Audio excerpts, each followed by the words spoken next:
Bookcase and Coffee presents Buzzing About Romance, a quick shot of romance. Hey everyone, welcome back to the Buzzing About Romance podcast.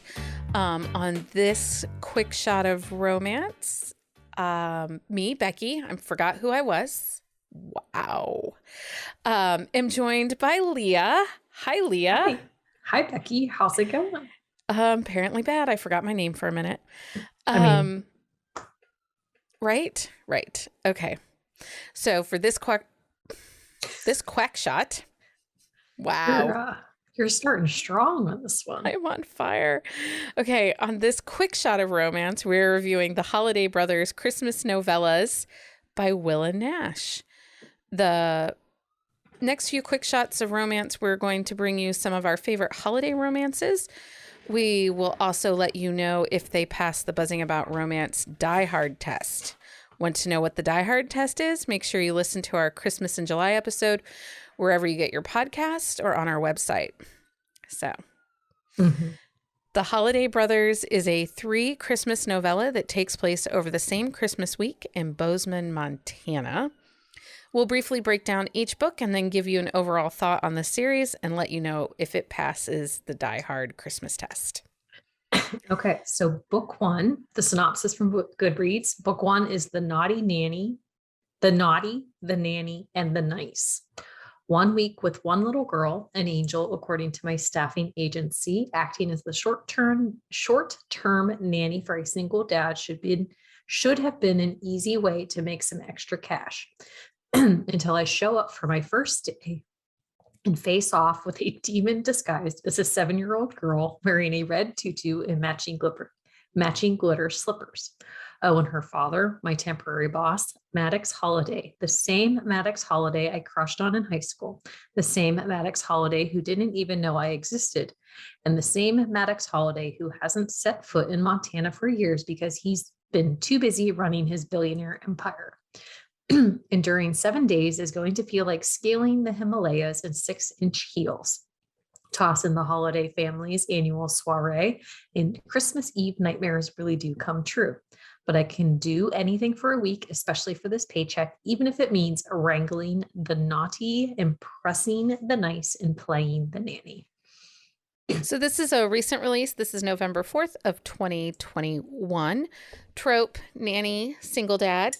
He's divorced, small town, billionaire, slow burn, and these are novellas. Put out percentage on this is 83%. Yes, which it makes sense though. Like it's not a slow burn just for the sake of a slow burn, but it's also a novella. So I disagree. Even a kiss, like. There were some moments. Now, I will say the opening scene of this book starts out really, really strong. Like it was funny. She's in the kitchen with the little girl's in the kitchen with a big giant knife and a tutu, trying to get at some pie that she wants. And the chef I don't blame her. I like pie. I do too. I like pie. So let's set this up a little bit. Maddox Holiday is the single dad. He's a billionaire. He started his own streaming network. Yes. When he was in college. Recently divorced. The ex-wife is from terrible. hell. She's the worst. Terrible. The absolute worst. And the way she treats Violet, who is the daughter, I just wanted to like boob slap her. Like hard. Like she was terrible in all aspects.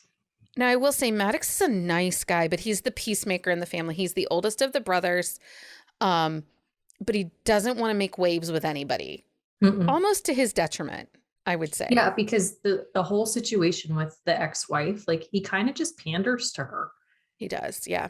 And it was frustrating because it's like you are a capable man who is like the CEO of like this big company and you're pandering and allowing like her to do this and you're not putting your foot down. That was my big thing. It was the way that he dealt with the situation with Violet and Cece. Like, because he could have made it so much different. Yeah. But so Natalie is the nanny.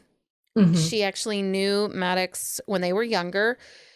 the family, the Holiday family, used to live in her neighborhood, and then they started a construction company, and now the family is very wealthy, and Bozeman has exploded in wealth in the recent years, and Mm-hmm. they live in a different income level than what Natalie currently is living. Yes. She works as a nanny. She has dreams, but due to her own life circumstances, bad breakup, her mother's situation with her mother leaving her when she was a young girl, Mm-hmm. she's just kind of been lost for a lot of years. But she is a little bit lost, but she is not unhappy though. Like she loves working with the kids. Like she loves being a nanny. She really enjoys it. Like she made some missteps because what teenager doesn't? Yeah. But overall, like aside from the fact that she doesn't feel like she can really afford to make those next steps, and she's like holding on to a couple little pieces of her past that like she's not ready to let go of for reasons like she doesn't really even understand. But overall, like she's not stuck. She just is like it's hard for her to make that It's next more like step. she's stuttering in place a little bit. Like the momentum is there. She just has got to take that leap. Mhm. So Violet is the daughter of Maddox. She's 7. She is sassy and adorable and totally likes sweet things. Yes. Um, She does like her desserts and all those things. and I liked her and Natalie's interactions.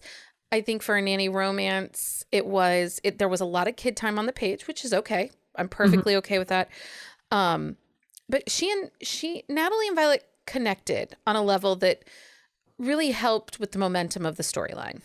It did. And I think the way in which it played out, at the party, there's a scene that happens, and the way that it plays out, I don't think it would have worked as well if Violet and Natalie had not had the types of interactions they had previous to that. Yeah. Okay. And so in this story, we do see a little glimpse of the Holiday parents. I really liked both of them. Yeah. And then we also get to meet Natalie's dad and Judy, who is her stepmother. Yes. But Judy's kind of an angel a little bit in her own. Yes.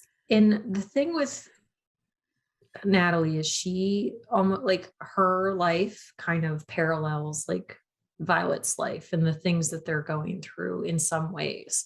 And so like when she talks about Judy and like what an amazing part of her life she is now, like she really like brings it down, like talks to Violet about like how much of a piece of her life Judy is and how wonderful Judy is. And I think having the two of them have similarities worked really well with this story. Okay, so next up is book 2 in the Holiday Brothers series. 3 bells, 2 bows, and 1 brother's best friend. Do you want me to read the synopsis, or do you want to read the synopsis? I can read it. Okay. I pride myself in being grounded. Sure, I've had my share of childhood fantasies, winning an Oscar, winning the lottery, winning an Olympic medal for an athletic talent I have yet to discover. But the only fantasy I ever thought might actually happen was winning my brother's best friend, Heath Holiday. My crush on him has ebbed and flowed over the years, but the day I started working for his construction company was the day I smothered it for good. Sort of, mostly. It was on my to-do list. Making it a priority would have been easier had he not arrived at his family's annual Christmas party looking ridiculously handsome in a suit. Then he kissed me. We stepped into an alternate universe and he kissed me. I assumed the next day I'd just be Guy's little sister again, the office newbie, our kiss forgotten, except he keeps showing up at my house with gifts. A gold bracelet carrying 3 jingling bells, 2 dainty jeweled earrings, each shaped as a bow, and finally he brought himself. 1 brother's best friend asking if I can keep a secret. So this again released November 4th of 2021. Brother's best friend, holiday romance, and Heath pines. He does pine. Put out percentage on this novella is 46%. It is, yes. So it's not quite as slow, but still kind of slow. Okay, so let's talk about Heath. He is the middle brother. Or is he the youngest? He's a twin. Well, they're twins. So, I mean, I don't know if he's the older twin or the younger twin, but he is one of the twins. He is the heir apparent to the family's construction company. They build luxury homes. Yes. And so he's a project manager, heir apparent, and but he really does enjoy his job too. Like he goes into it and he likes it. But he so he has been best friends with Stella's brother Gus for Guy. It says Gus here. I was just reading Guy. Sorry. So Guy. Oh, it does say. With some typing issues today. Just me. So Heath and Guy have been best friends forever. And Stella is a couple years younger than them. And Guy is extremely protective and overbearing when it comes to Stella. And so Heath has always kind of had a thing for her. Yeah, he's been very hands-off in respect of what Guy has asked him to do. But Guy is a jackass. He is totally a frat boy. Like Guy. He's a total frat guy. He doesn't really take into consideration other people's feelings. He has zero filter. He drinks all the time. He parties. He's a bit of a womanizer. Well, he has an on again, off again. Yeah, like he girlfriend breaks up with his girlfriend again. But there are moments like, because there's this scene where the three of them go out for a drink and he is mean. He is mean to his sister, and he like plays it off as like he's joking, but he's not. And Stella really takes it to heart, and then Heath gets mad on her behalf, and then Guy's like, why are you mad? Like, I'm joking. But I can see why Heath has kept his distance. I can see why he has said, okay, that's a line I'm not going to cross, because Guy just kind of seems volatile. Like, you just don't know what's going to tip him off the wrong way. All of that being said, when there's some moments early on between the two of them so Stella's been hired by Holiday Construction to come and be a project manager. Yeah. And it's a job she went to college for. She is well qualified. She's worked in this position for another company and it did not work out. And so actually their dad hired her. Like Mr. Holiday did the hiring and thought that she would be a perfect fit for this job. But there are some great moments between the two of them where they're both fighting their attractions, but you just really see what a stand-up guy Heath is and how difficult it's been on him over the years to keep his distance. Yeah. Because he finds her smart. He finds her funny. He enjoys her company. He's very protective of her. There is a scene with a customer that they're building a house for who's kind of an asshole. And Heath steps in and he defends Stella, and he doesn't back down. But he also doesn't do it in a way that is demeaning to her and her abilities. Like he is there to defend her, but he's also supportive of her in the fact that she is fully capable of doing what she is supposed to do, and basically tells this guy, like, you're wrong. Like, she can do this. Now, Stella's best friend, Wendy, plays a little piece into this story, and I do like Wendy. I do like Wendy. Well, and I think that Wendy's ending, like, it's kind of perfect because her and Guy butt heads. They do not get along. They do not. But there's reasons for that. There absolutely is. Yes. Okay. So now we are on to book 3 in this series. Okay. And this is A Partridge and a Pregnancy. You want to read the synopsis? I do.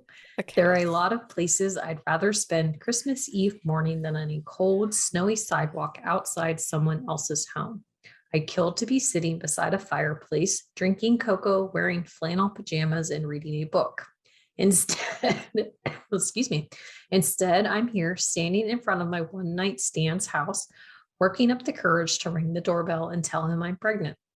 I hate that term, one-night stand. It sounds so creepy and sleazy. Tobias Holiday is neither of those things. He's handsome and caring, witty and charismatic, and once a long time ago, he was mine. Our one-night reunion was only supposed to be a hookup, a fling with an old lover, a parting farewell before I moved to London and put my feelings for him an ocean away. How exactly am I supposed to explain that to Tobias Explain that to Tobias that I'm having a baby, his baby. Maybe I could sing it. He always loved the silly songs I made up in the shower. 3 French hens, 2 turtle doves, and a partridge in a pregnancy. So again, this released November 4th of 2021. This is a second chance romance, holiday romance, one night stand, accidental pregnancy. Put out percentage was 51%. Yes, because the one night stand happens off page like that. Yes. It is before everything happens. So this story is very Tobias and Eva heavy. We don't really see a ton of sprinkling.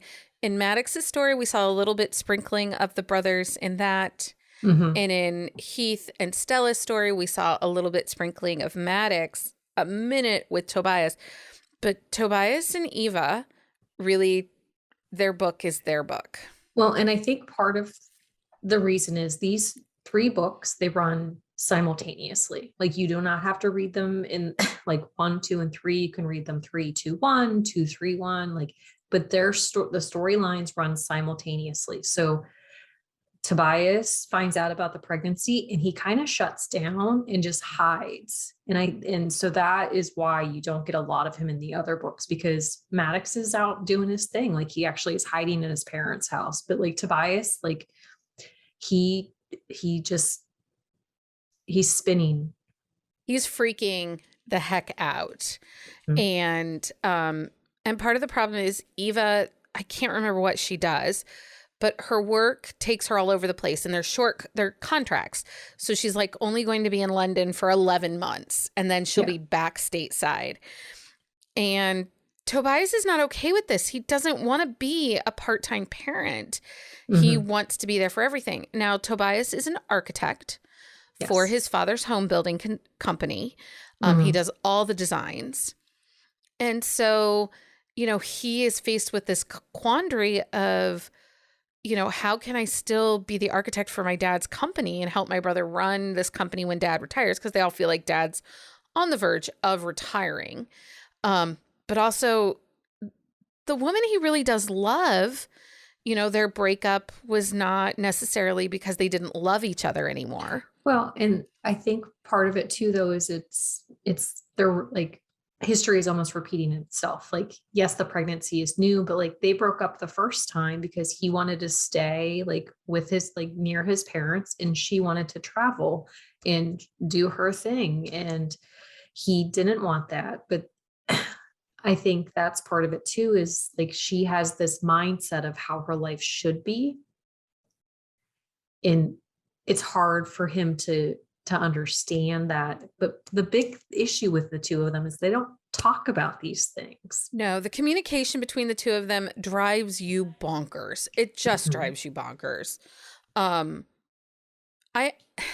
honestly, I struggled with this third one a little bit. I love an accidental pregnancy. That had nothing to do with it. I think it was their lack of communication. It was like, it's not so hard. Get out of your dang heads, people. Well, and I think a big part of it though too is like Tobias was very unwilling to bend. Like he was very like, this is how it's supposed to be. This is what's going to happen. And like, not that Eva was not like, she wasn't super willing to compromise, but at least she was willing to talk about some sort of compromise. Like he wasn't even willing to do that. And I think that was the hardest part that I had with the story, is he was so set on this one path. Like it didn't matter what anybody said. Well, and like, it was this conversation, and it was the conversation with Heath where Heath was like, you can design homes anywhere. So, okay. So overall thoughts on this series. What do you think? Is this, I don't want to say like, did you like it? Did you not? Do you think that the storylines worked well? Do you think she did a great job of making sure that the timelines matched up, since they're all kind of in the same time frame? Like, I really think the timelines themselves, like they flowed really well together. I mean, it's a short amount of time. Like all 3 of the stories, they happen. It's about a week, 2 weeks max, where all of this stuff is happening. Like it's really quick timelines, but I think it worked really well. It did work really well. Okay, so did you like this series? I do like this series. I like the way it was written. I like the quirkiness of some of the characters. I like the relationships that the brothers had with each other, even though you don't see a ton of interaction with them. Like, and even like Maddox and Tobias, like there's even a moment where talks about how he's lost touch with Tobias a little bit, and it's his own fault. And he makes the effort in Tobias's book to make that step because he is moving back to Montana. Yeah. I did like the series. I will say I had favorites for sure. And I'm sure you guys can tell where we kind of liked our favorites and what didn't necessarily work for us. But you know what, if you're looking for a fun, quick read, you got a couple hours in an evening and you want to just sit on the couch by the Christmas tree, sipping your cocoa. This series is good for that. Yeah. Okay. So who would typically like this series? People who just like novellas, like any novella reader would really enjoy these stories. Yeah. Because they're concisely done novellas. Like you get a fully fleshed out story in those pages. Yeah, you get you know who these characters are. You believe in the HEA in the end. So if you want a well-developed novella story, these work for you. Would you recommend this series? I would definitely recommend this series. Like I really enjoy the way Devney writes as Willa Nash, and I think that they work really well together. Yeah. Yeah, I guess I would recommend it if someone's looking for a quick holiday read, but this comes into the Christmas Die Hard test. Right. Does this pass the Die Hard test? So let's go book by book. Does the Naughty, the Nice, and the Nanny pass the Christmas Die Hard test?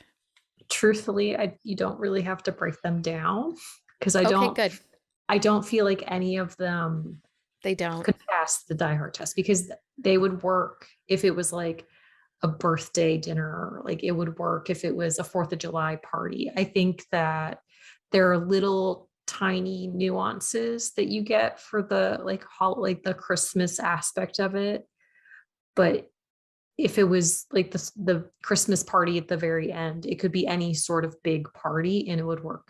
Yeah, it doesn't pass the Die Hard test. All of the things, Maddox being in town from Los Angeles, he was moving back to Montana. It didn't need to be Christmas time that he moved. It could have happened in the middle of the summer. Yeah. Stella being hired by the Holiday family construction company could have happened in October. It didn't need to be Christmas.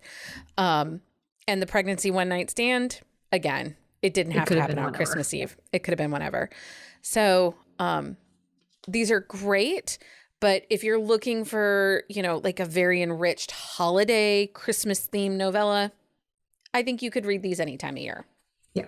But they are good novellas where very good novellas to read them. But they don't exactly like sprinkle the Christmas glitter. They do not sprinkle or trinkle, as Becky is. Trinkle, as I like to say. It does not trinkle the Christmas glitter, but they are good stories. They're good. Yeah, they are. Okay. Do you have a book you think we should review for a quick shot of romance? Make sure you send us an email at thebees@bookcaseandcoffee.com. We want to know what you think we should be reading and reviewing. We're getting ready to set our January quick shots and are always looking for book recommendations. So make sure you send us an email. Yes. Until next time, everyone. Happy reading, everybody. Find us on Instagram at Buzzing About Romance or on Twitter at Buzzing Romance. If you like the podcast, please leave a review. If you'd like to support us directly, join the Bookcase and Coffee Patreon and receive exclusive content only available to Patreon members. Check out bookcaseandcoffee.com for our on-the-shelf show notes.